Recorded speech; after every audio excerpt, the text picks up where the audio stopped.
سیاسیات کو ہم لوگوں نے بھی یہ سمجھ لیا ہے کہ شجر ممنوع ہے، اور شجر ممنوع جب سمجھ لیا جاتا ہے تو اس کو کوئی ہاتھ نہیں لگاتا، اور جب ہاتھ نہیں لگاتا تو نتیجہ ہوتا ہے کہ کوئی اور آ کے ہاتھ لگاتا ہے۔ سیاسیات کے اندر بھی علماء کی رہنمائی امت کے لیے ضروری ہے۔ آج لوگوں نے سیاست کو بھی دین سے خارج کر دیا، معاملات کو بھی دین سے خارج کر دیا، اخلاقیات کو بھی دین سے خارج کر دیا، معاشرت کو بھی اخلاق سے خارج کر دیا، اور ان سب کو نکال کر وہاں من مانی چیزیں لوگوں نے داخل کر دی۔ معاشرت منمانی ہو رہی ہے، معاملات منمانی چل رہے ہیں۔ سیاسیات کا تو کیا پوچھنا، سیاسیات کا تو حال یہ ہے کہ وہاں تو سیاست نہیں چنگیزی چل رہی ہے، لیکن اس کے اندر بھی علماء ہی ہدایت دے سکتے ہیں، صحیح اور باطل کی پہچان کرا سکتے ہیں، حق و باطل کا امتیاز انہی کے ذریعے ہو سکتا ہے، یہ علماء ہی کی ذمہ داری ہے۔ سیاسیات کو ہم لوگوں نے بھی یہ سمجھ لیا ہے کہ شجر ممنوع ہے، اور شجر ممنوع جب سمجھ لیا جاتا ہے تو اس کو کوئی ہاتھ نہیں لگاتا، اور جب ہاتھ نہیں لگاتا تو نتیجہ ہوتا ہے کہ کوئی اور آ کے ہاتھ لگاتا ہے۔ اب کوئی اور ہاتھ لگائے گا، کوئی چور آئے گا ہاتھ لگائے گا، کوئی ڈاکو آئے گا ہاتھ لگائے گا، اور پھر اس کے بعد جو اس کا حشر ہوگا وہ تو ہوگا۔ جب ہم چھوڑ دیں گے اور کوئی اچکنے والا اس کو اچک کے لے جائے گا تو جو اس کا حشر کرے گا وہ تو معلوم۔ آج یہی ہو رہا ہے۔ ایک طویل زمانہ ایسا تھا، ہمارے حضرات صحابہ کرام نے بھی تو سیاست کی ہے، عہدوں کو سنبھالا ہے، دنیا کو درس دیا ہے، پھر اس کے بعد ایک طویل زمانے تک ایک سلسلہ جاری رہا ہے، پھر ایک سازش رچائی گئی علماء کو اس فیلڈ سے ہٹانے کے لیے۔ جیسے اور بہت ساری جگہوں پر یہ سازش رچائی گئی، اسی طریقے پر یہ ہوا کہ سیاست سے علماء کو دور کرنے اور ان کے عمل دخل کو اس سے ختم کرنے کے لیے مستقل طور پر کوششیں و سازشیں چلائی گئی، یہاں تک کہ علماء نے سوچا کہ جب یہ اکھاڑا ایسا ہے جہاں پر جانا اپنے آپ کو ہلاکت میں ڈالنا ہے، جہاں پر جانا اپنے آپ کو بدنام کرنے کے مترادف ہے، وہاں پر ہاتھ ڈالنا اپنے آپ کو کسی خطرے میں ڈالنے سے کم نہیں، تو انہوں نے سوچا کہ بھئی اپنا ہم کام کر لیں۔ مدارس میں، مساجد میں اور مختلف ایسے کاموں کے اندر وہ لگے رہے، لیکن حقیقت یہ ہے کہ تمام جگہوں پر علماء ہی کا کام ہے، عقائد میں انہی کا کام ہے، عبادات میں انہی کا کام ہے، معاشرت کے سنبھالنے میں انہی کا کام ہے، معاملات کو درست کرنے میں انہی کا کام ہے، اخلاقیات کو درست کرنے میں انہی کا کام ہے، یہاں تک کہ سیاسیات کو بھی درست کرنے میں انہی کا کام ہے۔ اگر وہ اس فیلڈ کے اندر رہنمائی کریں گے تو بہت صحیح کام چل سکتا ہے۔ ایک دفعہ حضرت مولانا قاری محمد طیب صاحب رحمۃ اللہ علیہ بنگلور تشریف لائے تھے، بہت پہلے کا واقعہ بتا رہا ہوں،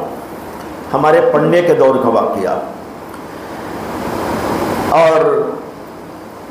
جہاں قیام تھا وہاں پر حضرت کی ایک چھوٹی سی مجلس ہوتی تھی، بیانات وغیرہ تو باہر ہوتے تھے، جہاں بیٹھتے تھے تو وہاں بھی مجلس ہوتی تھی۔ ایک صاحب کے گھر پہ قیام تھا، ان کا نام تھا موسیٰ سیٹھ صاحب، ان کے بچے اب بھی ہیں، اکابر اب بھی ان کے گھروں میں آتے ہیں۔ حضرت مولانا شاہ ابرار الحق صاحب رحمۃ اللہ علیہ جب بنگلور تشریف لائے تھے 2 دفعہ، تو میں نے حضرت کو انہی کے ایک صاحبزادے کے گھر میں قیام کروایا تھا، اور اس سے پہلے جب موسیٰ سیٹھ زندہ تھے تو حضرت نے ان کے گھر میں بھی قیام کیا ہوا تھا۔ بہرحال ان کے گھر میں مجلس تھی، اس مجلس کے اندر مختلف سوالات کیے جا رہے تھے، اور حضرت قاری طیب صاحب رحمۃ اللہ علیہ جوابات دے رہے تھے۔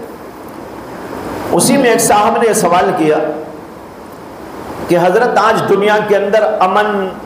سکون، چین سب ختم ہوتا جا رہا ہے، ظلم کی دنیا، ظلم کا دور دورہ، غلط کاریاں، ان کا دور دورہ چل رہا ہے۔ ایسی صورت کے اندر اگر دنیا کے اندر امن اور سکون قائم ہونا ہو تو اس کے لیے کیا سبیل ہو سکتی ہے؟ تو حضرت نے اس کا جواب دینے سے پہلے فرمایا کہ بھائی اس کا جواب تو میرے پاس ہے، لیکن وہ جواب میں دوں گا تو آپ سب کے سب لوگ میرے اوپر ہنسیں گے۔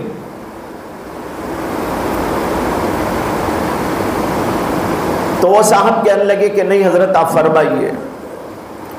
حضرت نے کہا میں کہوں گا تو آپ ضرور ہنسیں گے، لیکن جواب وہی ہے جو میں عرض کر رہا ہوں۔ پھر اس کے بعد حضرت نے فرمایا کہ اگر دنیا میں امن چاہتے ہو، سکون چاہتے ہو، انصاف چاہتے ہو تو پھر حکومت کی کنجیاں علماء کے ہاتھ میں دے دو۔ حکومت کی کنجیاں علماء کے ہاتھ میں دے دو۔ یہ سننا تھا، وہاں بہت سارے لوگ بیٹھے ہوئے تھے، علماء بھی تھے، غیر علماء بھی تھے، پڑھے لکھے طبقے کے لوگ بھی تھے۔ ایک دم سب کو ہنسی آ گئی، کھل کھلا کے ہنسنے لگے۔ حضرت نے کہا میں نے پہلے ہی کہا تھا نا کہ میں کہوں گا تو آپ لوگوں کو ہنسی آئے گی، دیکھیے آپ سب ہنس رہے ہیں۔ اس کے بعد میں کہا لیکن جواب یہی ہے، علاج یہی ہے، اس لیے کہ جب تک علم کی روشنی میں سیاست کو قائم نہیں کیا جائے گا، دین کی روشنی میں اس کو قائم نہیں کیا جائے گا، تو ظاہر بات ہے کہ دنیا کے اندر چنگیزیت قائم ہوگی، شرارت قائم ہوگی، غلط کاریاں قائم ہوگی۔ جب دین نہیں رہے گا، علم نہیں رہے گا تو اس کا نتیجہ تو یہی ہوگا۔